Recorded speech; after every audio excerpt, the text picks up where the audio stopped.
Well, hello there. I want to make a short video to show the features of the lightsabers that I'm building. Even though the crystal chambers and the different types of metals will change, whether it's copper, bronze, gold, and whatnot, those components will change, but the features themselves of what the lightsaber is capable of will not change since I am continuing to use the crystal focus board. So first thing I'll show is just how to open the lightsaber. First, you're going to release the clamp. Give the clamp a couple twists to loosen it up, and from there the grips slide out, and we have the bottom section. That's where your power switch is, and power's on the lightsaber. From there you activate the blade with the main switch up top, and the aux switch does the blaster sounds and lockup. Now, to remove the rest of the chassis, we're going to completely remove the glass eye.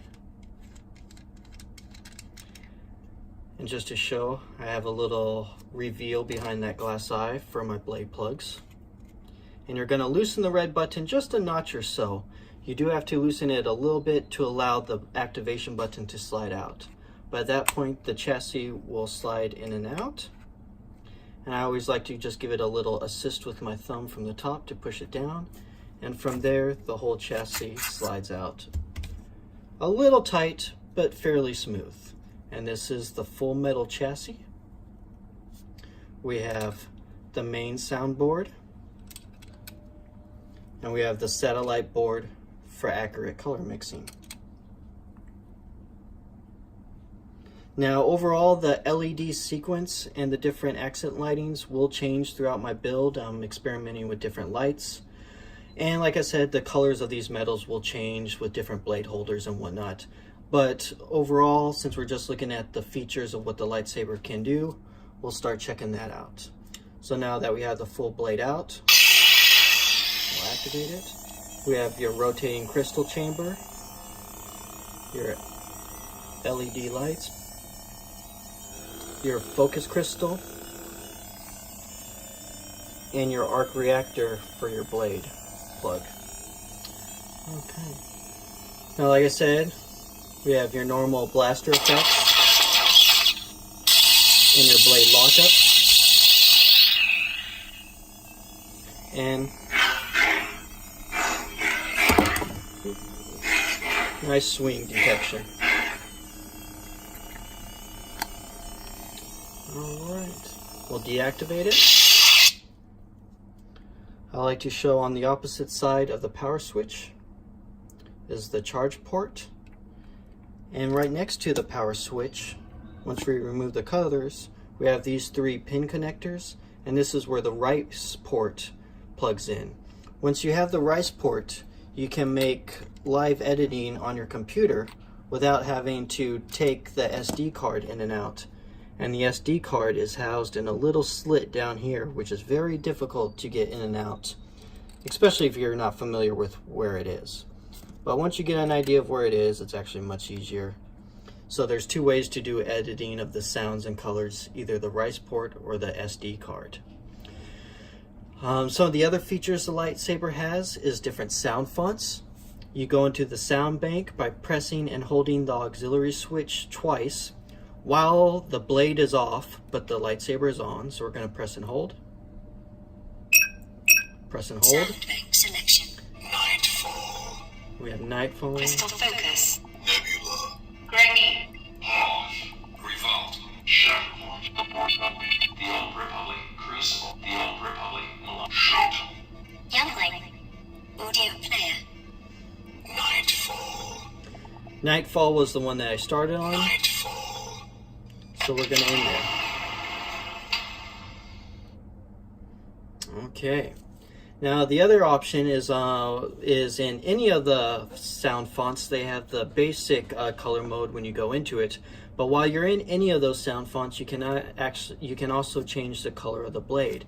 And changing the color of the blade through the whole color scheme, RGB, since the focus crystal has an RGB, the main Kyber crystal has an RGB, and the main blade LED has an RGB. So all these colors are changeable, which you can do with your SD card on the computer, or you can change it with the features on the lightsaber. So it's going to be an auxiliary and the blade at the same time. And you'll notice the blade light comes on, but you don't get any of the blade sound effects. So we're gonna keep doing the 2 auxiliary switches at the same time. And actually, I'm gonna throw in a short blade so we can see these color changes on the camera just fine. Oh, didn't press them at the same time. Let's get this. There we go. We have a dark blue. We have, you know, like a turquoise green. Then go into like a purple. Then go brighter into like pinkish colors.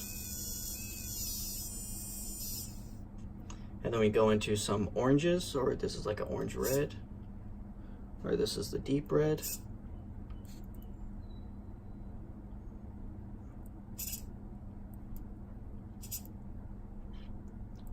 And then we're going to more of the yellows. You're seeing it flash because I'm not doing a good job of pressing the 2 buttons at the same time.